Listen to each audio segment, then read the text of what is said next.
BRS party का स्थापना का लक्ष्य यह है कि आज के समय जो अनुभव 75 साल के आज़ादी में मिले हैं उसको देखते हुए भारत में एक उच्च गुणवत्ता वाली परिवर्तन की बहुत सख्त जरूरत है। India needs a qualitative change. BRS will be the agent of change. हम अपने शुरुआत महाराष्ट्र राज्य से किए हैं, आगे मध्य प्रदेश, छत्तीसगढ़, उत्तर प्रदेश, हरियाणा, पंजाब में अभी नेक्स्ट कदम में जा रहे हैं, कोई हफ्ता 10 दिन के बाद।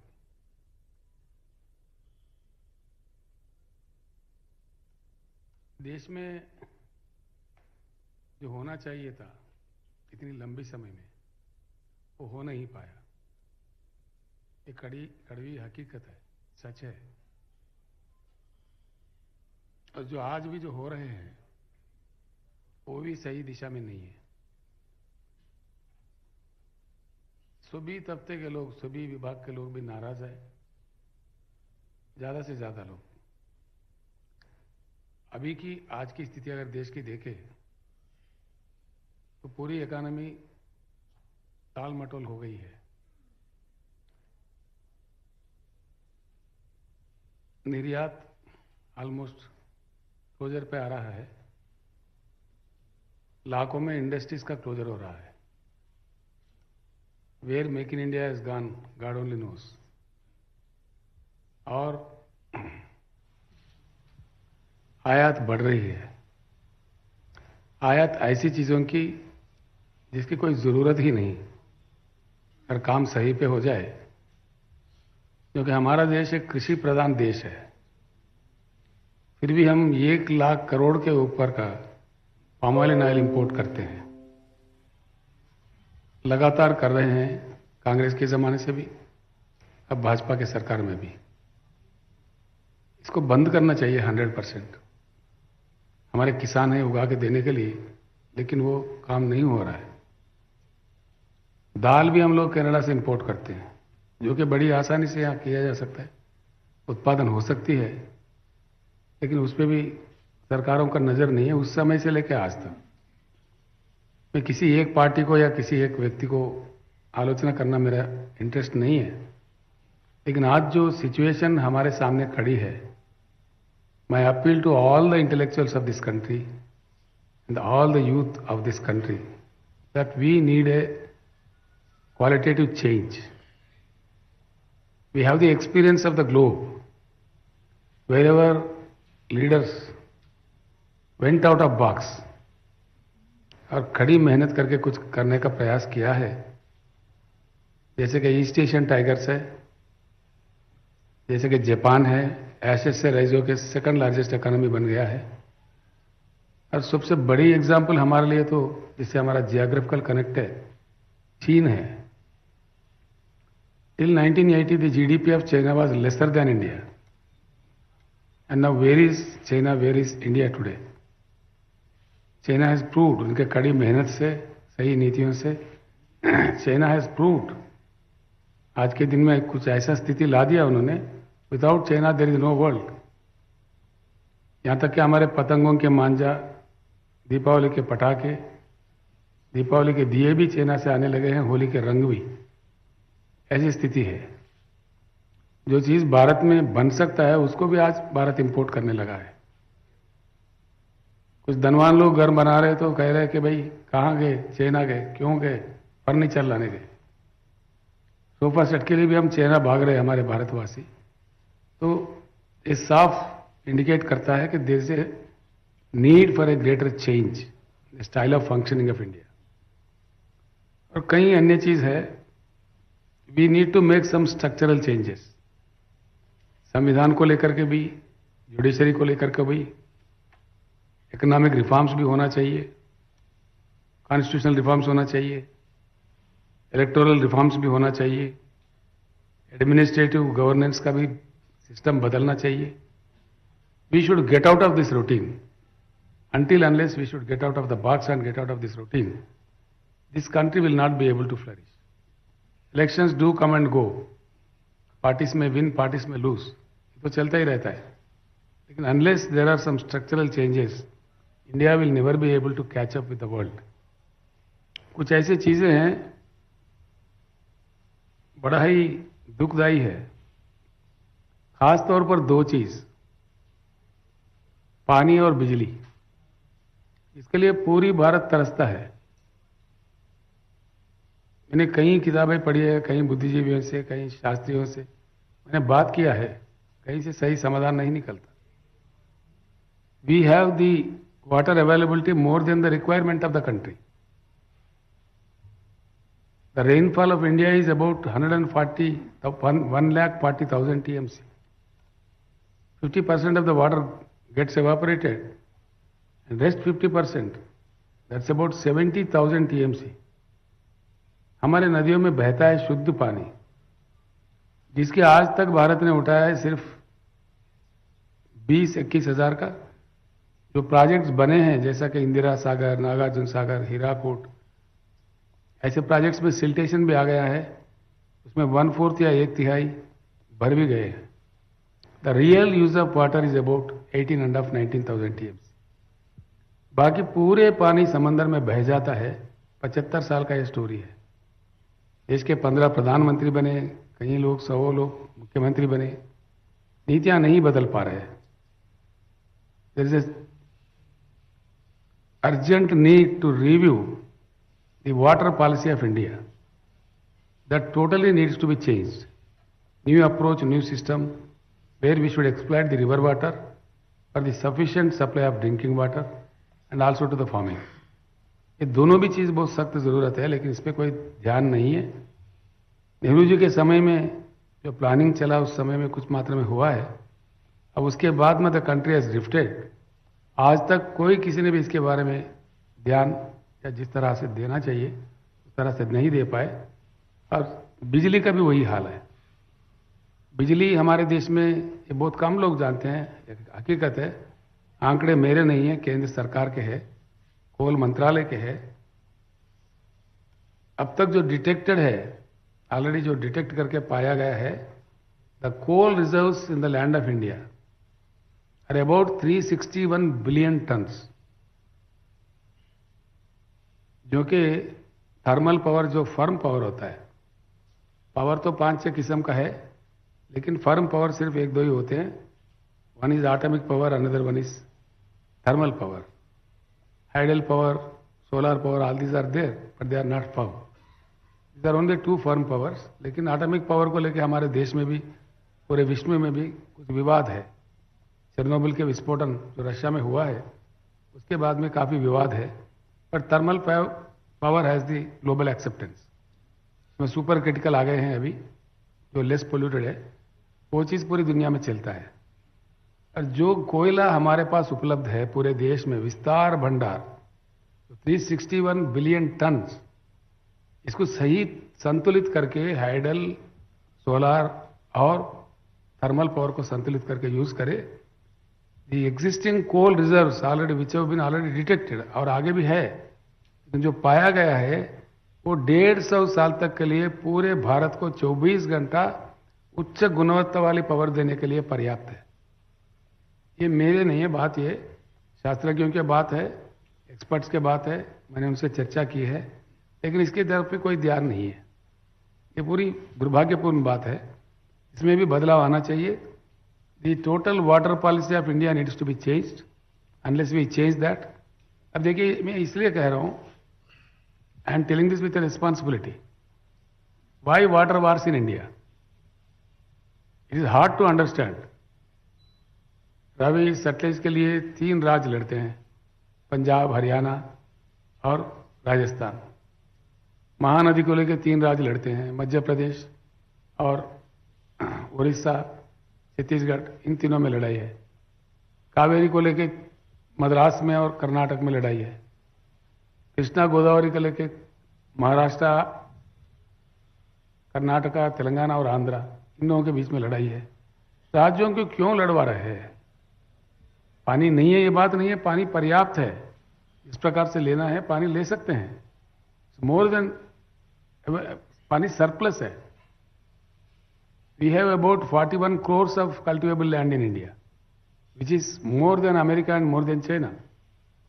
पूरे दुनिया में हमारा फूड प्रोसेसिंग करके हमारे खाना जा सकता है, लेकिन unfortunately we are eating McDonald burgers and McDonald pizzas, which is quite unfortunate.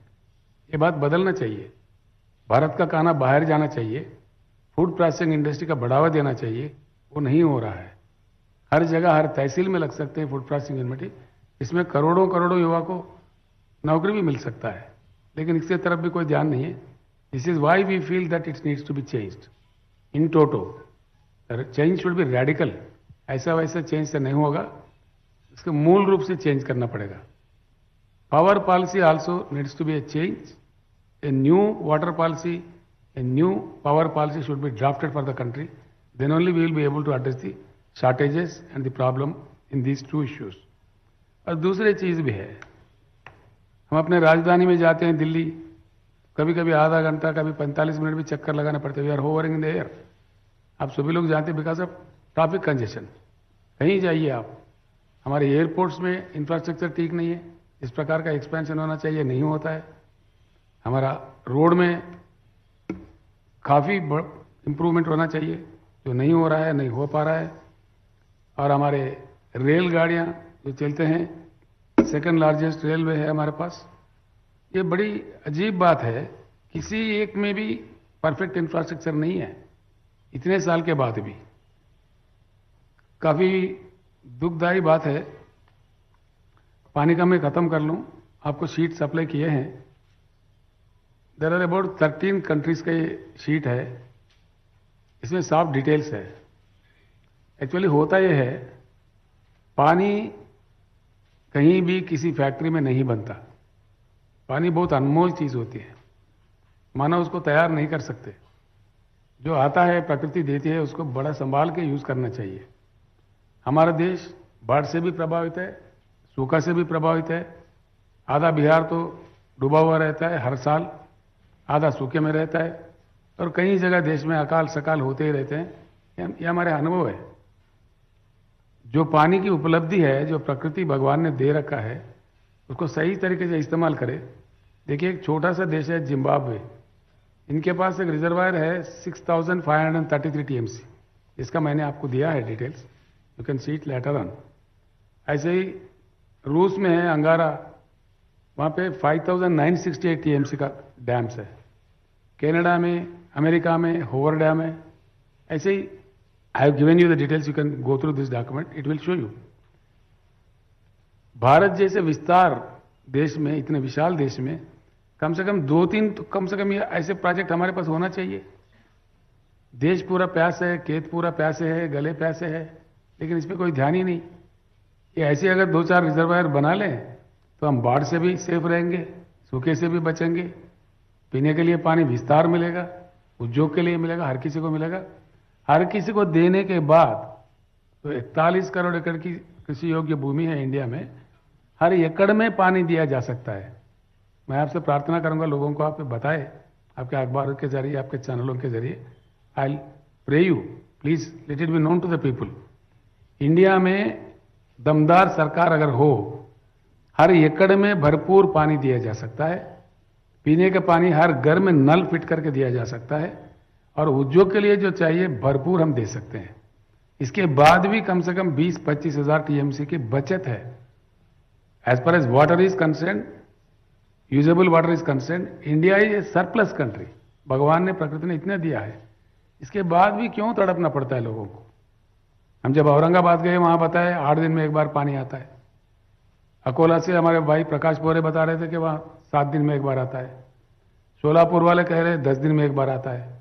Pune के लोग भी बता रहे थे किल्लत है पानी के, पर्याप्त नहीं मिलता. और यहां तक के भी है, दिल्ली में जो कंट्रीज कैपिटल है, नेशनल कैपिटल है, 75 साल के आजादी के बाद, even in the national capital बिजली की कटौती होती है, पर्याप्त पानी की प्रबंध नहीं है. ये किस बात का संकेत है? हम इसको क्या समझ सकते हैं? तो इसलिए सरप्लस पानी रखते हुए कोई भी देश ऐसा नहीं करेगा. जो प्राथमिक आवश्यकता है, it's a prime need of the people. ऐसा भी ये डैम्स भी बनाने का कोई योजना नहीं है. जो एग्जिस्टिंग डैम्स है, दे आर गेटिंग सिल्टेशन आ गया उसमें, वो भी सही नहीं है। इंफ्रास्ट्रक्चर के मामले में आप देखिए, सिंगापुर जैसा देश है हमारे आंखों के सामने, वहां कुछ भी नहीं है except the mind power, there is nothing. पानी भी उनके पास नहीं है कम से कम। हम लोग जाके वहां फोटो उतर रहे हैं, वहीं पुतला उसके मुंह से पानी निकलते रहता है, बगल में खड़े के हम फोटो निकाल रहे हैं वहां पे। बड़ा दुख मालूम होता है जब देखते हैं चीज। उनके पास कुछ भी नहीं है। कोई एक निवाला ऐसा उठाता है तो उसमें एक दाना भी उनका नहीं है। Everything is imported. मट्टी भी नहीं है, सी रिक्लेम करके कुछ जगह बना है तो उसके पास मट्टी भी नहीं है। They buy it from Indonesia. ऐसी सिचुएशन में भी what is the economy of Singapore today and what is the economy of India? वहां दिमाग इस्तेमाल करके जहां कुछ भी नहीं है, mister Lee Kuan Yew, who is the maker of Singapore, he has changed the fate of Singaporeans. It's a great country today before the world. हम कहाँ हैं, हम कहाँ खड़े हैं इतने सारे उपलब्धियां लगते हुए। ट्रेन इंफ्रास्ट्रक्चर भी देखिए आप, the speed of goods trains across the world एक बार हम नजर डालते हैं। चाइना में गुड्स ट्रेन की एवरेज पर आवर स्पीड है 120 किलोमीटर्स। यूनाइटेड स्टेट्स में 78 किलोमीटर्स है, यूके में 75 किलोमीटर्स है, ऑस्ट्रेलिया में 80 किलोमीटर्स है, जर्मनी में 60 किलोमीटर है, जबकि हिंदुस्तान में 24 किलोमीटर है। When we will be able to catch up? हम कब मुकाबला करेंगे इन देशों से? कब आगे बढ़ेंगे? इतना विशाल देश, इतना विशाल पॉपुलेशन। ट्रक स्पीड देखिए, Indian trucks on Indian roads, its average speed is only 50 kilometres, whereas Japan 80 kilometres, South Korea 80 kilometres, UK 95 kilometres, US में 95 to 115 किलोमीटर्स। ये ट्रक का इंफ्रास्ट्रक्चर है। ये पूरे आंकड़े मेरे नहीं है, this is all given by government of India and the international figures. हर चीज में हमारा रैंक गिरता जा रहा है। ह्यूमन इंडेक्स डेवलपमेंट में देखिए, पर कैपिटा पावर यूज में देखिए, पर कैपिटा पावर यूज में भारत का रैंक है 104। तो कहाँ है? भूटान भी हमसे ज्यादा है पर कैपिटा पावर यूटिलाइजेशन में। तो हम कहाँ खड़े हैं? और ये ऐसे ही चलते रहे तो कुछ होने वाला नहीं है। और सिंगापुर का एक बड़ा अजीब बात है, सिंगापुर का एक ही पोर्ट है। Singapore perimeter is only 193 kilometres. वो एक आइलैंड है, हम जानते हैं। जो कंटेनर्स हैंडल करते हैं, चाइना में 37.3 लाख कंटेनर्स, 37.3 है, इंडिया में 25.7 है। चाइना है, सॉरी, सिंगापुर का 37.3 है, China up to 210 lakh containers का हैंडल करते हैं। वेरेज और Indian coast is about 7.5 to 8,000 kilometres. यानी कि वो इंफ्रास्ट्रक्चर में हम सही नहीं है। इतना विस्तार हमारा तट इलाके है, तटवर्ती कई राज्य है पूरे भारत में, वो भी सही नहीं है।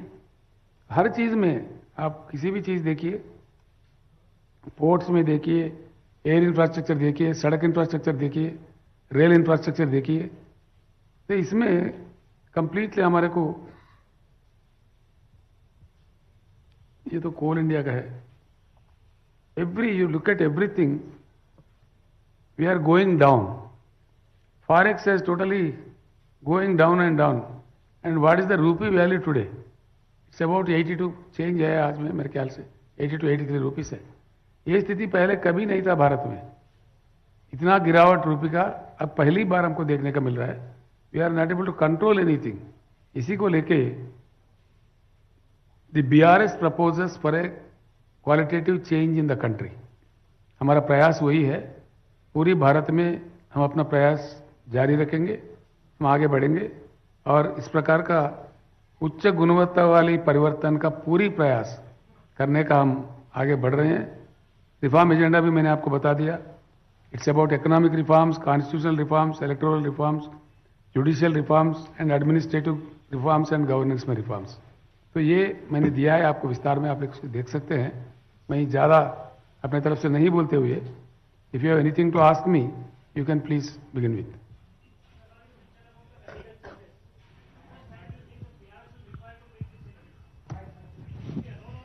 You can use, please, mic, you know. You can use the mic. Mr. Rao, you mentioned about bringing about radical changes. What do you think will be the timeline for the BRS to make these changes? And will it There is no timeline for this. It's a long way to go. We know it very well. Will it be alone or will it partner with someone else at the national level? Definitely 100% it will happen, because wherever changes happen, there only things are going in the right way. India also needs to change. It may take some little time. हम कोई हरी में नहीं है. इतनी बड़ी चीज को लेके आज में हो जाए, कल में हो जाए, परसों हो जाए, हम ऐसा नहीं सोचते. जब भी हो जाए, लेकिन हो जाए, हुए तक बीआरएस इस बात को नहीं छोड़ेगा, इसका करते ही रहेगा. सर, आपने कहा कि दमदार सरकार चाहिए ये सब विजन लाने के लिए. क्या बीआरएस वो भूमिका में है, या फिर संयुक्त रूप से विपक्ष कुछ ऐसा सोच रहा है कि सब एक साथ मिलकर ऐसा कुछ पर्याय दिया जाए? ऐसा है, we have seen so many fronts, united front, national front, सब फ्रंट मिलकर काम किए हैं, लेकिन वो पर्याप्त नहीं हो पाया है. ये हमारे सामने है, देश के सामने है. इसलिए we are proposing this agenda. कुछ मित्र जो हमारे बीआरएस से सहमत है, हमारे एजेंडा से सहमत है, चलते चलते वो हमारे कंसोर्शियम में आ सकते हैं. हम उनको आह्वानित भी करेंगे. पूर्ण रूप से जो हमारे एजेंडा से सहमत है पर स्ट्रक्चरल चेंजेस, वो हमारे साथ आ सकते हैं. हम उनको साथ भी ले लेंगे. Mr. Chief Minister, what do you think about forging an alliance with other parties apart from Political? BJP? What do you think about forging an alliance of parties? मैं देश के बारे में बात कर रहा हूँ, आप राजनीति बात कर रहे हैं. If you can ask any question about the country, I would be more happy. But I'm asking राजनीति political तो question, चलता sir. है. सर, आप रीजनल पार्टीज का अलायंस के बारे में क्या सोचते हैं? बीजेपी और We are कांग्रेस not के- regional party now. We are a national party. I have already announced it. That's the name. I changed my party's name from TRS to BRS. Okay, and my second question is regarding, you have been a strong proponent of separate states. So will you support separate state of Vidarbha? It's not about Vidarbha alone. I'm sorry to say. It's very strange that India is a country where Sikkim-like state with 6.5 population is also a state, and where UP is also a state with 24 crores of people. This system needs to be changed. There should be some scientific method to